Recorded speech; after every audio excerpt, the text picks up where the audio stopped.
Vamos lá. Vamos lá, retomando. Esse é o Sem Nome Também Pode. Eu sou a Dani Sacomano. Eu sou a Mirelle Alvarenga, duas analistas junguianas que resolveram fazer um podcast para brincar e refletir com o que nos afeta. Vai que ela aí também. Vamos pegar um café? Vamos.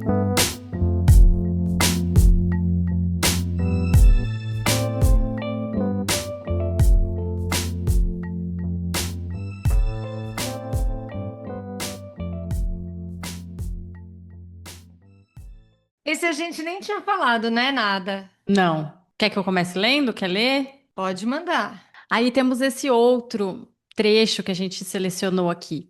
O convívio com sentimentos que estabelecem um contato conosco mesmos, com o corpo, com a psique, com os próximos e também com o mundo em geral, precisa de tempo.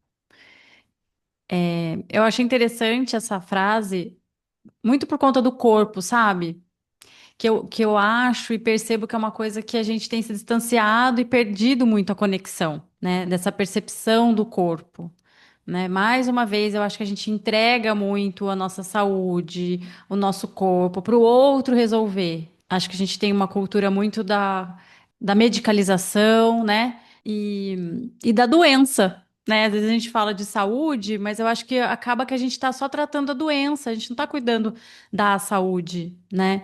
Quanta coisa se a gente estreitasse essa relação com o corpo, com essa percepção, tivesse esse tempo, quanta coisa a gente não poderia perceber, quanta coisa a gente não poderia evitar, ou até se comunicar mesmo, né? Que eu acho que o corpo, ele tem essa coisa de ser a casa da alma também, né?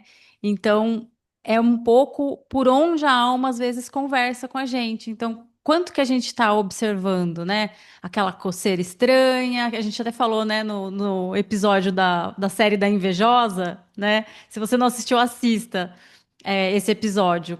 Que acontece com ela no corpo, né? Ela tem uma brotoeja, uma coceira, uma vermelhidão, uma coisa que era uma comunicação, né, da alma por meio do corpo, para avisar que tinha alguma coisa errada. Então, para mim, me chama muito a atenção essa coisa do corpo, né? Que a gente vai nessa, acorda, toma café, às vezes nem percebe se tá ou não com fome, o que que quer, o que que não quer comer, o que que o corpo tá aceitando naquele dia, né? Vai muito no automático.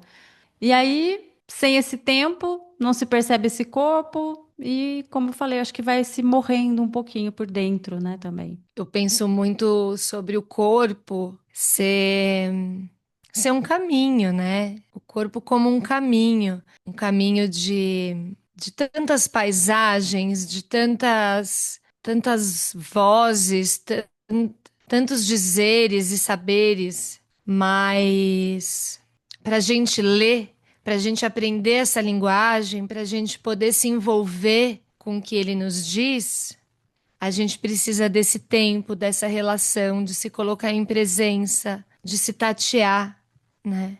E o quanto a gente talvez fique um pouco afastado, não sei se é a palavra, mas com uma dificuldade, porque muitas vezes ele vai manifestar aquilo que a gente não quer receber, não quer ver. Por exemplo, né? Eu fiquei falando e me veio a imagem da prática de yoga.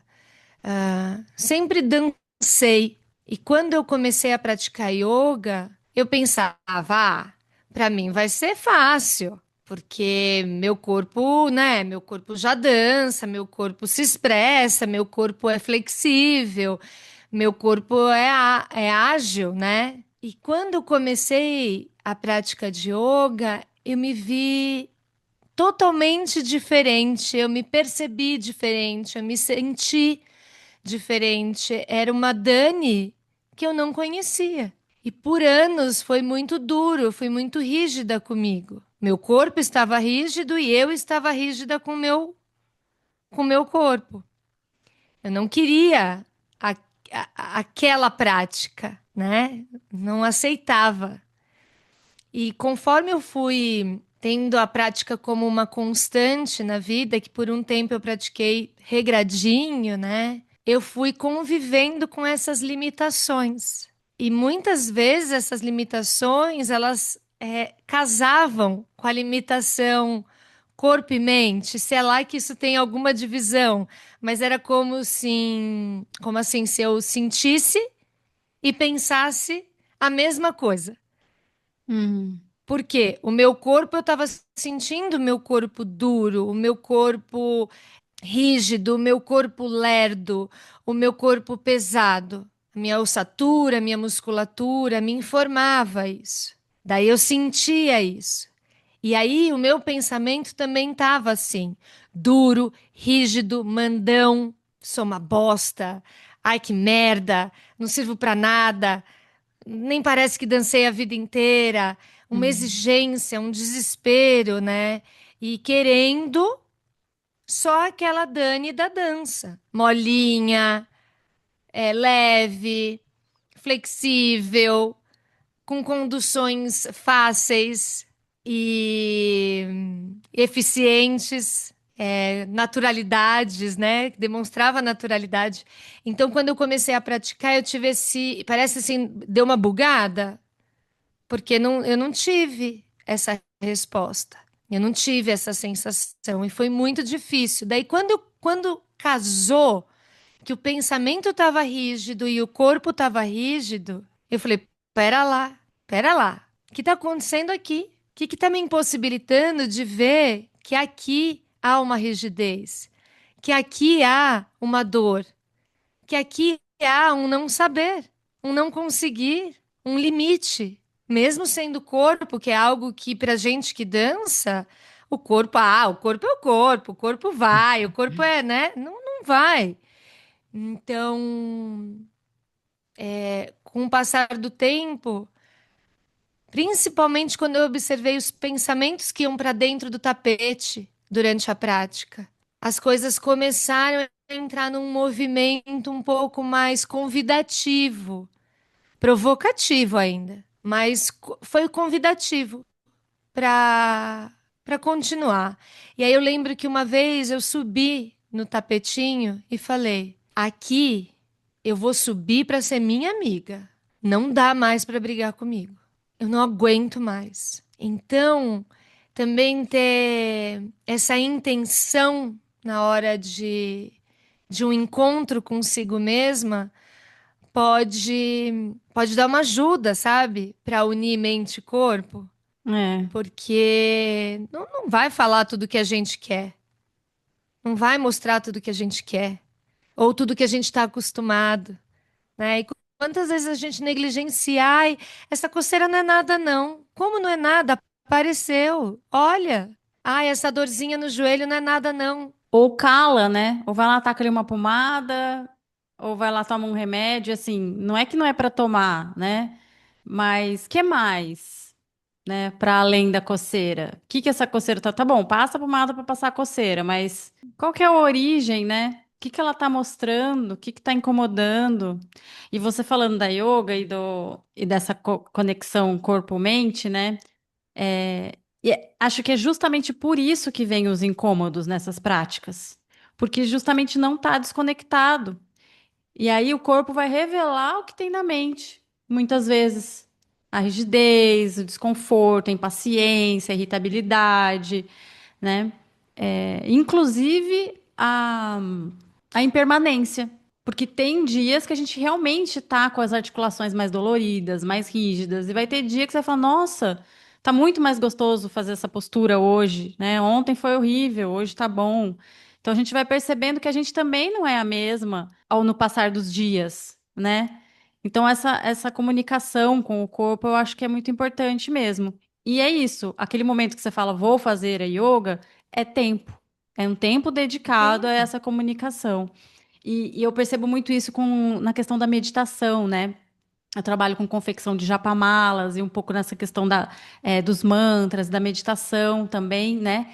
E eu recebo muitos relatos pelo YouTube, pelo canal lá do Instagram também do Centelha, que as pessoas falam, não consigo meditar. Eu medito, começa a vir um monte de pensamento, eu tenho vontade de me mexer, me incomoda, fico com dor nas costas. É muito o que você está falando, sim, porque você parou para observar. Então, é quase como, não consigo meditar porque vem essas coisas. Não, a meditação, ela te traz, ela faz muitas vezes você olhar para isso, né? Ela vai mostrar o que está acontecendo. Você não precisa sentar ali e transcender. Não, é justamente o contrário, né? Ela é o remédio, digamos assim. Então, se estivesse tudo bem, talvez você não precisasse estar meditando. Você medita justamente para olhar para o que está rolando, porque vem, né? No silêncio, no tempo que você dá para si mesmo, vem. E todos aqueles pensamentos, eles são para ser olhados, não é para excluir, agora eu quero pensar em nada, né? Não, a gente vai pensar. Só que o que que eu vou fazer a respeito do pensamento que vem é que são elas, né? Eu vou querer agir a respeito, eu vou querer eliminar, vou julgar o que eu estou pensando, ou vou só olhar distanciado e aprender a observar? É se botar em relação com o que vem, né? E não com o que eu quero, Uhum, né?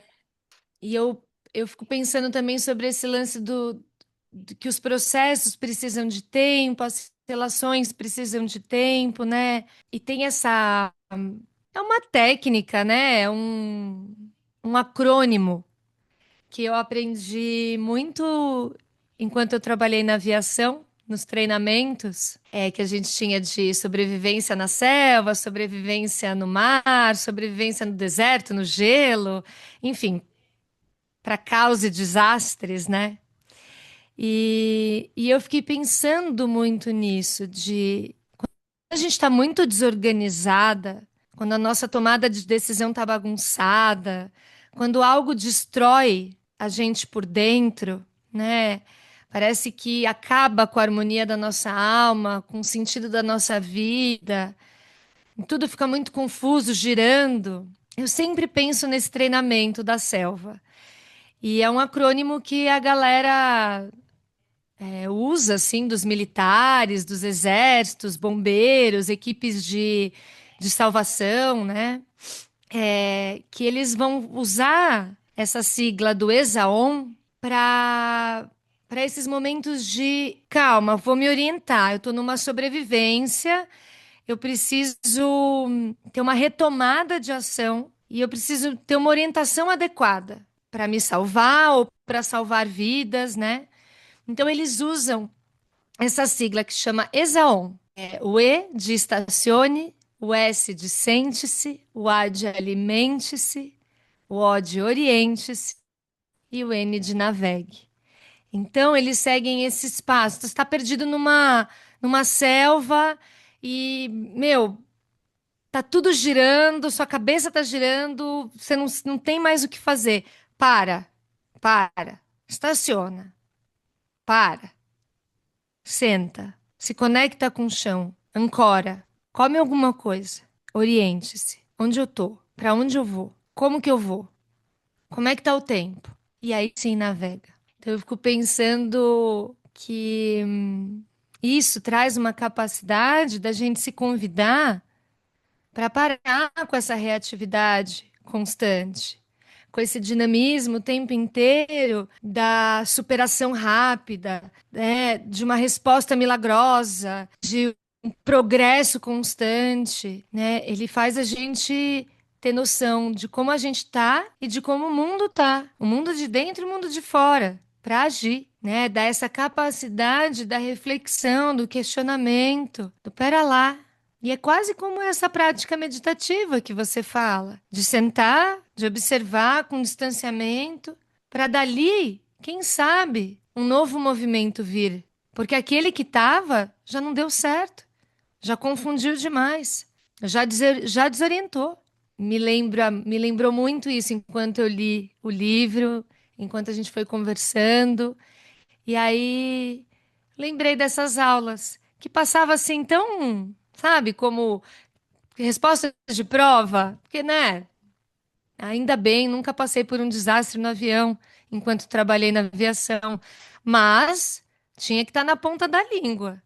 E mais que na ponta da língua, os treinamentos, na prática, a gente precisava fazer, sabe?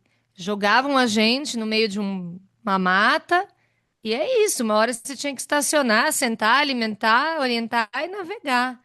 no bote também. Tinha que Sim. praticar, tinha que experimentar. Como é que você faz e como é que você sente quando você estaciona? Como é que você se sente quando você senta? Como é que tá a sua cabecinha e o seu mundo interno quando você se alimenta? E depois que você se alimenta, alguma energia volta, te revigora? Tem força?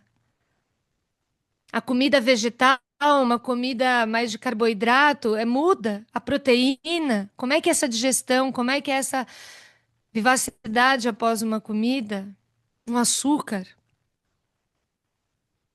né? Como que está o seu senso de orientação?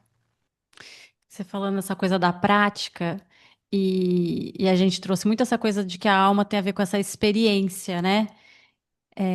E eu acho que é isso, né, Dani? A sabedoria, ela vem com a experiência. Não tá nos livros que a gente lê somente, não tá no que nos contam, tá na hora que a gente passa por aquilo. Então, eu acho que isso é muito importante. Não tem como você 5 passos para destravar a sua vida.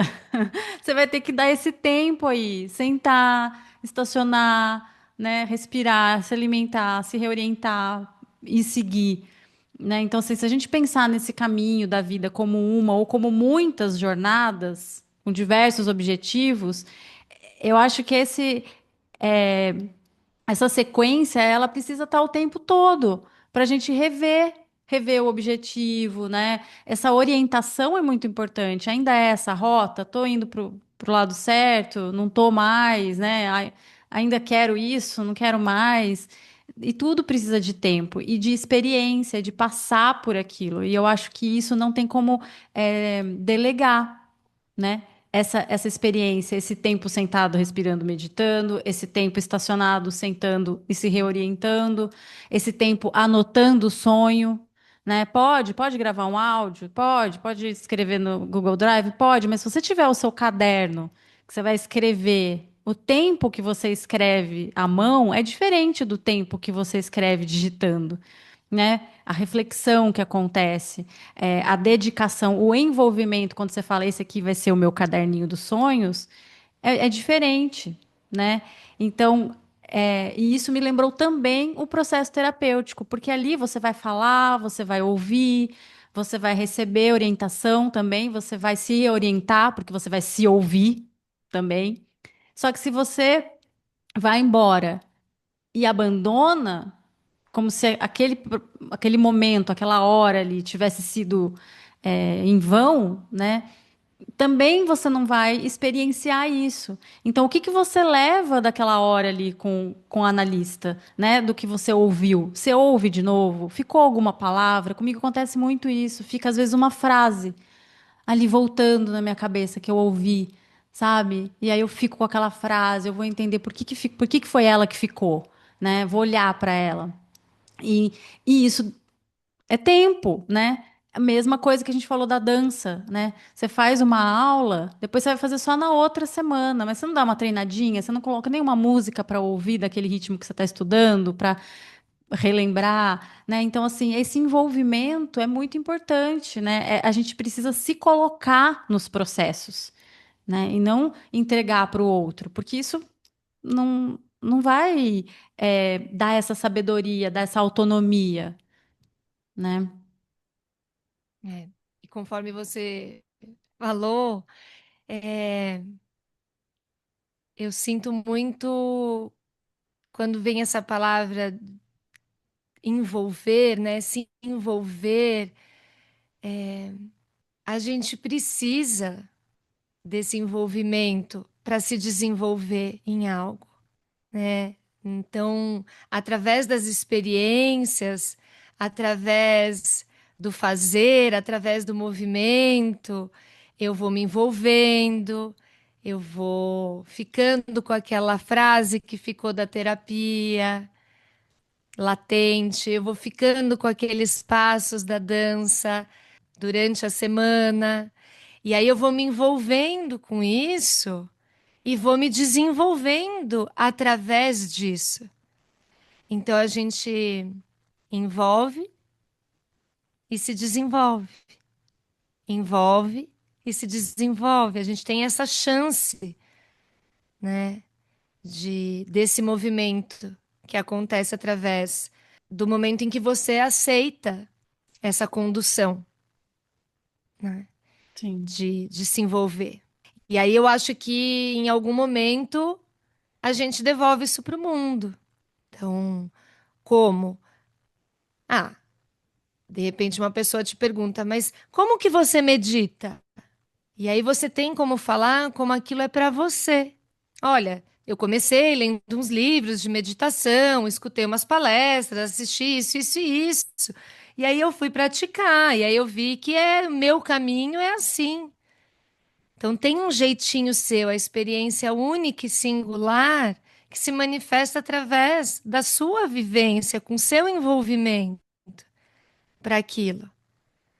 O teu aprendizado de dança foi tão parecido como o meu, mas o nosso envolvimento foi diferente. As músicas que eu mais gostava, que mais me animavam, que me motivavam, talvez não foram as suas, mas a gente seguiu dançando. Mas sim. eu tenho um jeito de falar da dança, você vai ter outro, são as nossas experiências, né? Como a gente se envolveu com aquilo. E eu acho que aquilo que a gente desenvolve, querendo ou não, a gente devolve.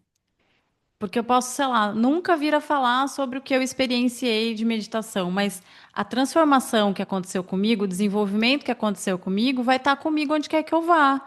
Então, aquele processo ali me transforma. Então, ao eu me envolver com outra pessoa, com outra situação, eu estarei diferente.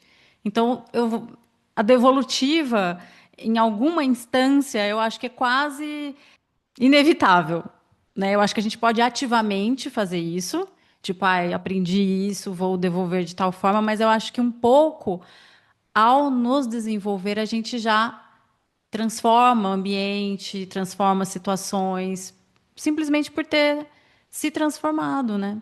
São experiências bem, eu acho que elas são bem singelas e transformadoras. A gente não consegue nem dizer Uhum. aonde foi, né? E aí talvez fique nesse campo do milagroso, do, do grande espetáculo, da grande transformação, da a hora em que a chave virou. E não sei, talvez volte para aquela história da coisa, do indizível, do eu não sei. Só sei que foi assim, né?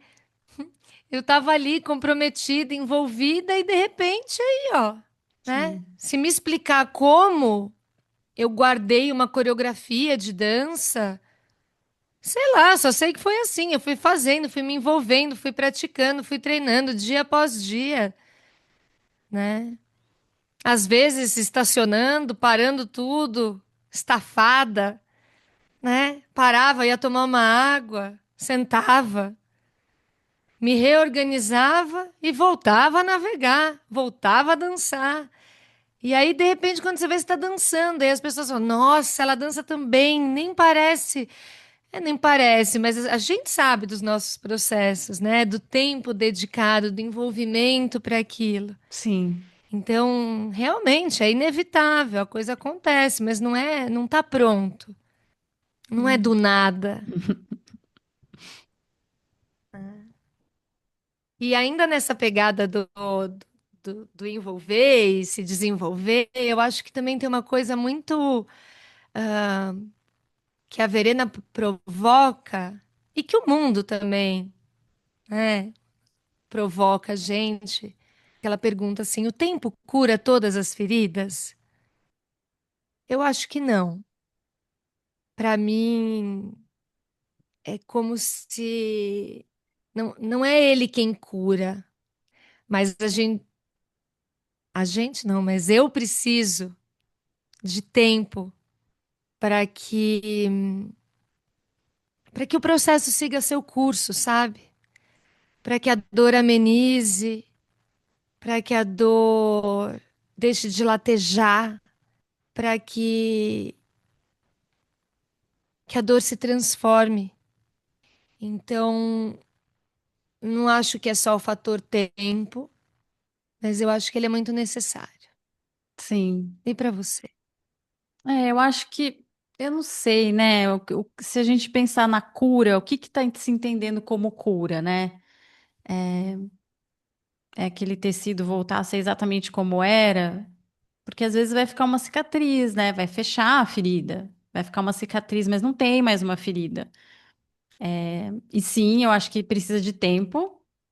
Cada um vai precisar de um tempo, não, isso não está pré-estabelecido, não tem como determinar, mas eu acho que se a gente pensar em feridas emocionais, né, eu acho que dependendo do tempo e de como aquilo ali foi se transformando, muda muito, né? Ao lembrar de uma coisa, você não sente mais a mesma dor, não é a ferida aberta, aquele pus, não é mais, né? É uma outra coisa. E às vezes é uma cicatriz, às vezes é uma lembrança mesmo, né? Que não tem mais dor. Eu acho que a dor, ela vai passando, né? Assim, ela vai mudando. Mas o como isso acontece, eu acho que depende de muitas coisas, mas tempo, sem sombra de dúvidas, é uma delas, né? E eu penso muito na relação com esse mundo interno, chamando a gente para sentir. Sente aí, entre em relação com isso que está pulsante, doendo, sangrando. Então, a hora que você fala da cicatrização dessa pele, né, que vai ficar mais sensível, mais fininha, diferente ao toque, né, diferente na visão. Também, quando eu olho para minha pele, perceber que ali tem uma fissura, que algo ali foi danificado, foi deixado uma marca da impermanência, então assim, não precisa voltar ao que era antes. Então eu não sei se a cura como voltar ao que era, é por isso que eu acredito que não, pela transformação. E pensando também no processo, né, de crescimento, que ele é doloroso, a gente vai deixando várias partezinhas de nós para trás. E o quanto é difícil crescer, amadurecer, e o quanto é difícil também entender que o amadurecimento precisa de tempo, precisa de aconchego, de colo, de empurrões, né? Então acho que tudo isso vai transformando a vida nesse baú de experiências, né? Nessa bagagem que a gente vai carregando e aí sim eu acredito que a gente precisa de tempo para sentir, para se envolver com Sim. essas feridas, né? Hoje, para mim, se eu pudesse me ajudar nos momentos mais dolorosos, eu diria para mim que sentir é uma possibilidade de cura, né? Sentir o que tá vindo, me envolver com o que tá vindo. Mesmo que eu tenha que às vezes adiar um pouquinho, tipo, não, aqui não vai dar. Segura o tchan aí, vambora. Mais tarde a gente chora em casa, tá bom? É isso aí, vambora.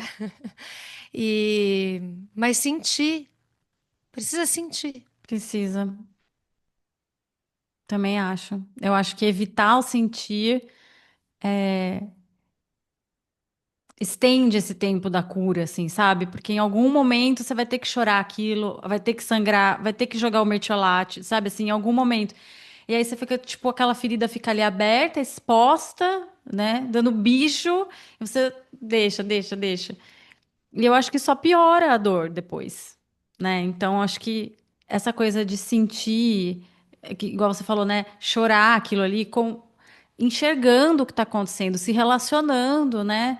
Com a perda, com a mudança, com, sei lá, o que tem que ser, a transformação, mas passar por aquilo consciente, né? Não tentando se distrair ou anestesiar. E até mesmo se precisar se distrair, tá bom, né?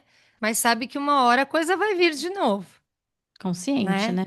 E eu falei, acabei me perdendo porque desse arco do crescimento. O crescimento, assim, às vezes até na adolescência, ele é muito rápido para algumas pessoas, né? A pessoa cresce muito rápido, não percebe, mas a pele mostra. Muitas vezes a estria chega, né? Aquela pele vai fissurando, né? E a marca tá ali. É a marca de um crescimento. Foi doloroso para alguém.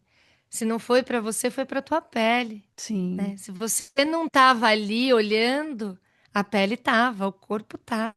e vira quase que depois uma vergonha, né? Ai, porque minha pele é feia, tem essa cicatriz, tem essa marca.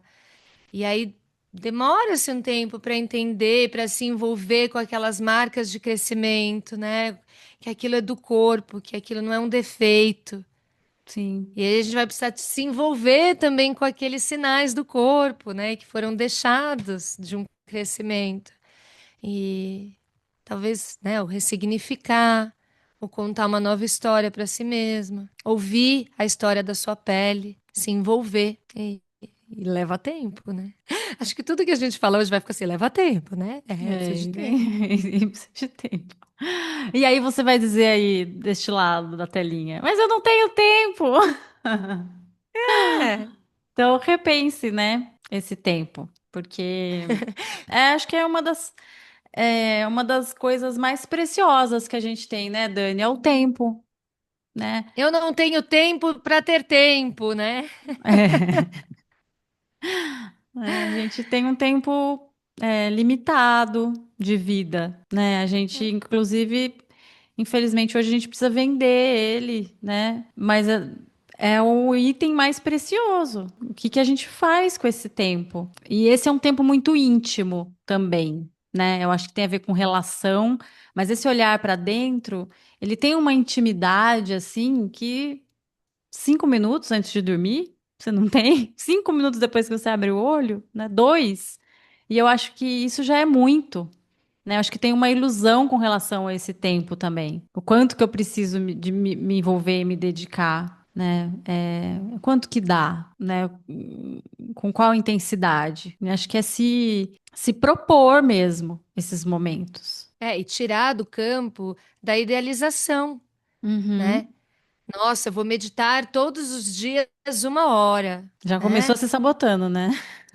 É, não, só vou assistir uma série quando eu entrar de férias. Só vou comer um pedacinho de chocolate quando eu emagrecer, né? E aí a gente vai tirando essas preciosidades da nossa vida, seja para um tempo de degustação, para um tempo de silêncio, para um tempo de brincar com um bichinho, para o tempo de escutar um companheiro, um familiar.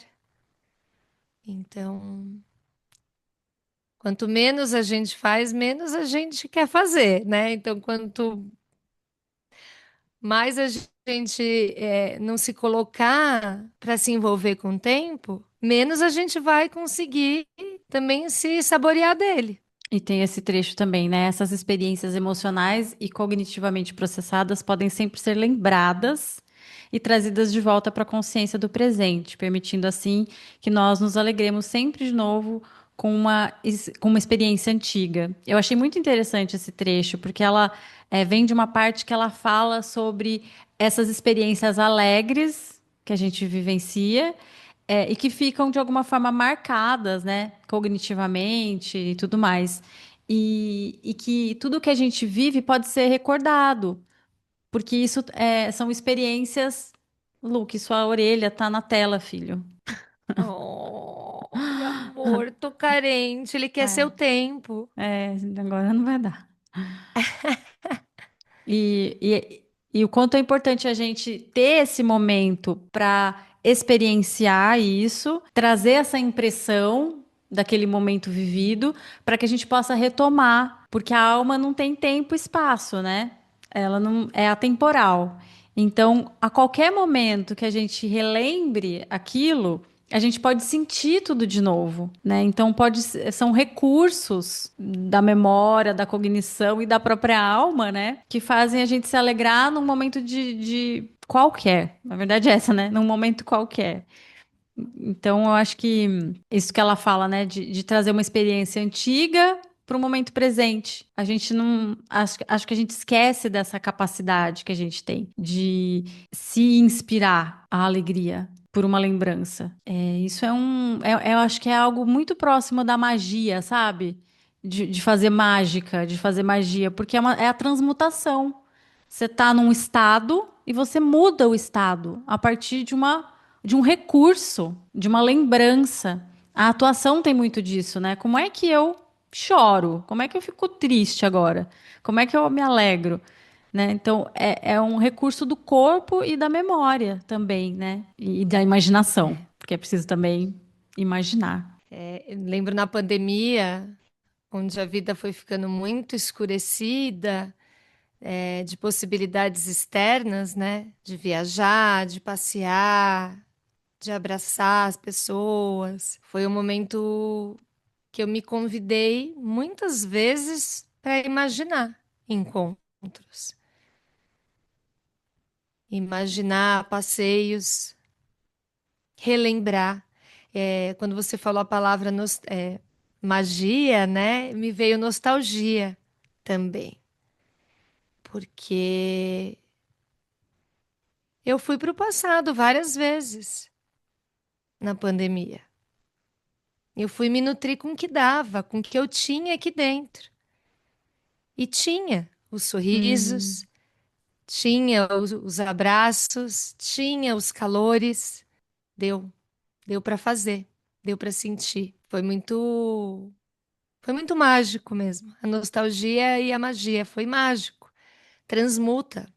Eu lembrava de momentos que eu fui para um país, né, quando tudo estava se estreitando, as fronteiras fechando, os aeroportos fechando, aquele desespero e ninguém mais sabendo o que fazer. E aí eu lembrava assim, nossa, eu já fui para tal lugar, eu já vivi ali, como é que foi a minha experiência? Se eu nunca mais puder voltar, qual é a lembrança que fica? Sabe? uhum, Tava um caos, tava com muito medo, mas de algum jeito eu precisei me ajudar. sim. E aí eu fui para o passado muitas vezes, aqui dentro. E aí vem, né? Nós nos sentimos em casa em nossas lembranças, e as lembranças são a pátria psicológica. E aí, Miri, eu pus essa parte porque eu fiquei muito mexida com essa questão, principalmente por isso que eu acabei de falar contigo, né? Sobre esse lance de ir para o passado, de ir para esses lugares internos que me trazem lembranças, que me levam para passear e a alma vai. Já foi, viveu, voltou, né? Tá lá e cá. Ela leva e traz. É o tempo inteiro, assim, uma coisa mágica mesmo. Obrigada por essa palavra, né? E eu fico pensando nessa coisa do lar, né?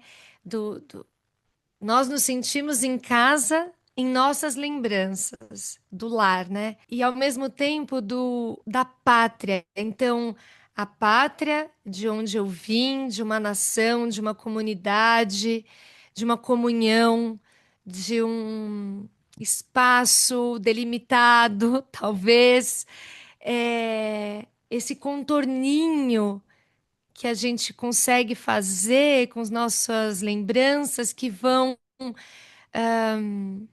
trazendo essas imagens de aconchego, de pátria, daquilo que é meu, daquilo que é importante para mim, Uhum, né? Então, a sensação que eu tive quando eu li essa frase foi como se eu tivesse no meu leito de morte, indo embora, me despedindo da vida, e o meu coração levantasse uma bandeira de qual é a pátria que habitou aqui. Que bandeira é essa? O que que eu mais senti nessa vida? Que me fez viver até aqui? E esses amigos, a amizade, com pessoas que eu nem vejo mais, mas que eu já vi que já foram muito importantes, outros que ainda ficam, que perdurou. Mas eu penso assim que os amigos são quase como uma legenda para minha vida. Então, legenda, lembrança, momentos, essas viagens internas, e aí poder, sabe, qual é a minha pátria psicológica? A bandeirona da amizade, sabe? Dessa comunhão, do viver os encontros, de me envolver com as pessoas, de ser importante. E aí, nessa hora, o que fica assim, acho que se eu fechar os meus olhos na hora de morrer, talvez seja eu imaginando, né? Acho que é isso. A hora que der o apagão, é esse povo interno. Os amigos de fora, os amigos que eu consegui fazer dentro, aqueles que eu consegui conversar, aqueles que a conversa não foi muito boa, mas me deram bons avisos. Essa pátria de dentro. E você falando, eu pensei muito nisso, nesse lugar para voltar, né? Que mesmo que a gente saia e se desnorteie um pouco, se desoriente, você sabe que tem aquele lugar para voltar, né? E que é meio origem, meio que te dá contorno, né? E eu acho que nesse sentido é isso, assim, tudo que é possível lembrar, é possível sentir também. Então é como se aquelas coisas fossem ficando dentro de nós. Tá aqui, ninguém me tira, sabe assim? Então, as dores, os amores, os perrengues os, e os desfrutes, é, se foi devidamente dado o tempo para que aquilo ali fosse sentido e experienciado, é possível voltar para aquele lugar, para aquele momento, né? Então é um sentido de propriedade quase, né? Isso aqui é meu. Isso aqui é meu e ninguém tira. E pode ser que ninguém saiba que existe, mas é aquele acesso próprio, né? É como se só a gente tivesse a chavinha. Você abre aquilo ali, você fala, ah, aqui é a salinha da época que eu vivi não sei aonde, né? E aí fecha e segue, mas tá ali, tá registrado, tá cuidado, né?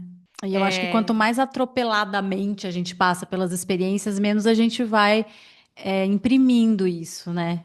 Talvez por isso ela fale dessa importância do tempo para registrar as sensações, as emoções, as vivências, né? conforme você foi falando, eu fui sentindo essa coisa de pátria para mim tem muito a ver com, sabe, como se fosse uma aldeia e o chão assim de terra pisado, vivido, plantado, mexido, é, transformado, sabe?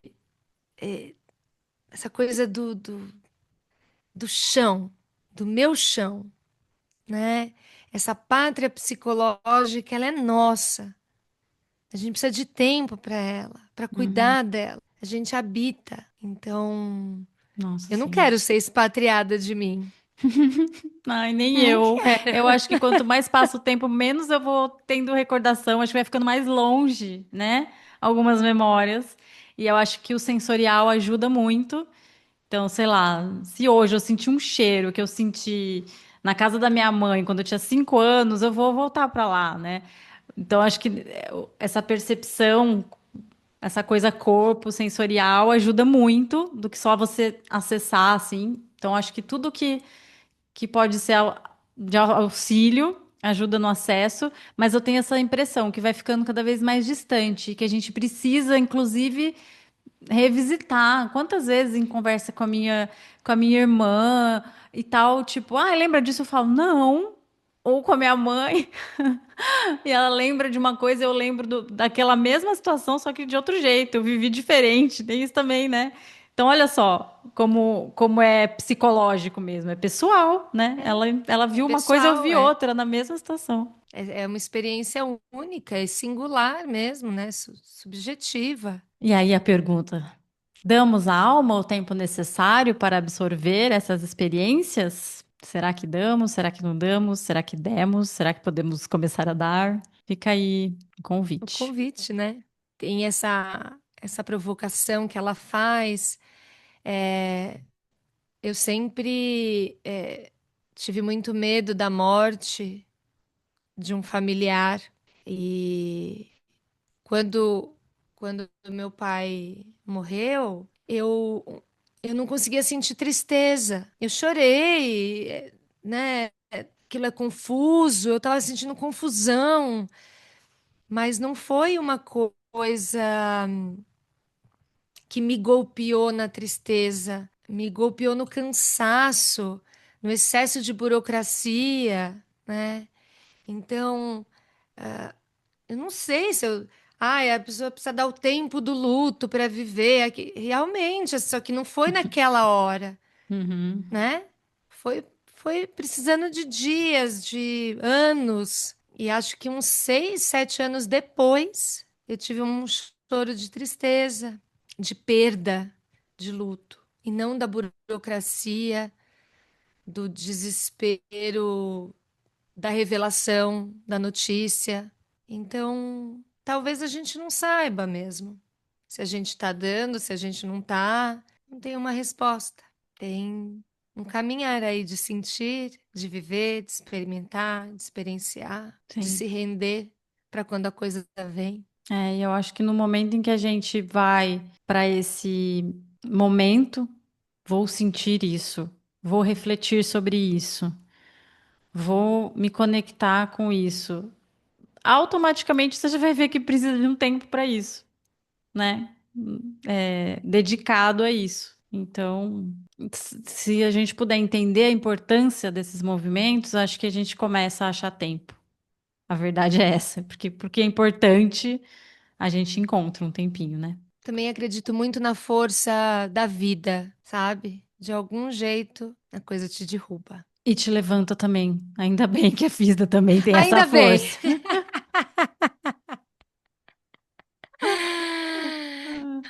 Ah lá, se isso não é coisa de alma, né? Uhum. E neste clima de muito bom humor e alegria, você tem Uh! rosnados da semana? Tenho. Ai, que bom, porque eu acho que eu não Peraí tenho. que eu vou pegar. Tá, manda. Mandar um rosnado da semana rindo, né? Oh, meu Deus. Super atriz, super atriz. Meu rosnado da semana é para pessoas que ficam falando que assim, ai, você não tá fazendo nada nas suas férias. Gente, fazer nada também é descansar. Fazer nada também pode ser tirar um tempo pra gente. E quem tá achando que é nada? Que é nada? Então me irrita. Me irrita muito. Boa. Vamos rosnar para as pessoas que não deixam as outras fazer o que elas querem das férias delas, inclusive nada. Cuide você das suas Me férias. deixa, né? Fazer nada. Ah, não fazer nada. Não tô fazendo nada. E daí? Você queria estar fazendo nada? Então, um beijinho pro seu recalque.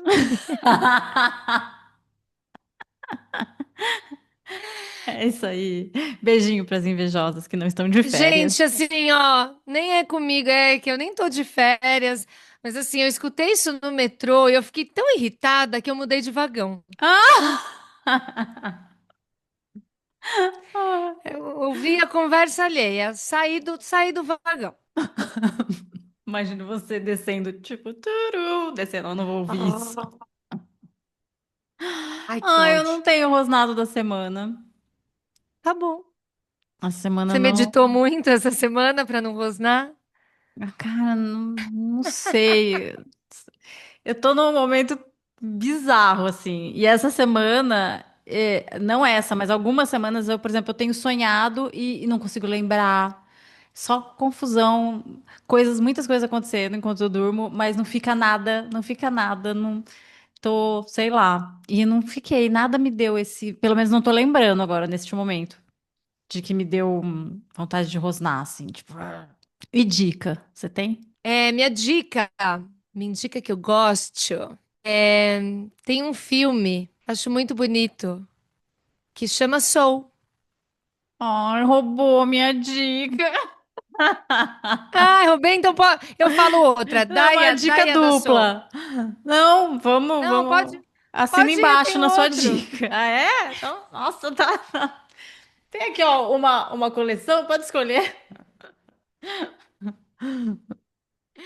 Então dá a sua dica. A minha dica é o filme Soul. Que não é. Eu acho legal porque é uma brincadeira entre o estilo musical, né? Que é o soul, com uma palavra em inglês que significa alma, soul. E é um filme lindo, maravilhoso. Assistam. Lindo demais. Chorei litros. E também tem muito sobre isso, né? Do que se anima dentro, as paixões, o que motiva, o que desanima, O que né? O transforma. que transforma. É muito lindo. Uma indica que eu gosto da semana é um livro que é o Ensaio sobre a Cegueira, do Saramago, que também tem filme. e rola uma epidemia de cegueira e eu acho muito bacana como cada um vai se relacionar com o mundo a partir da sua cegueira. Então, fica aí minha dica. Arrasou. E é isso. Ficamos por aqui. Ah, gente, e a dica, uma dica coletiva. O livro do qual estamos falando, né? Esse as duas indicam. Indica que eu gosto. Essa, bu- A essa alma precisa, boniteza, a alma precisa de tempo da Verena Cast. Muito lindo. muito lindo, bem provocativo, né? Pra gente pensar Sim. e sentir.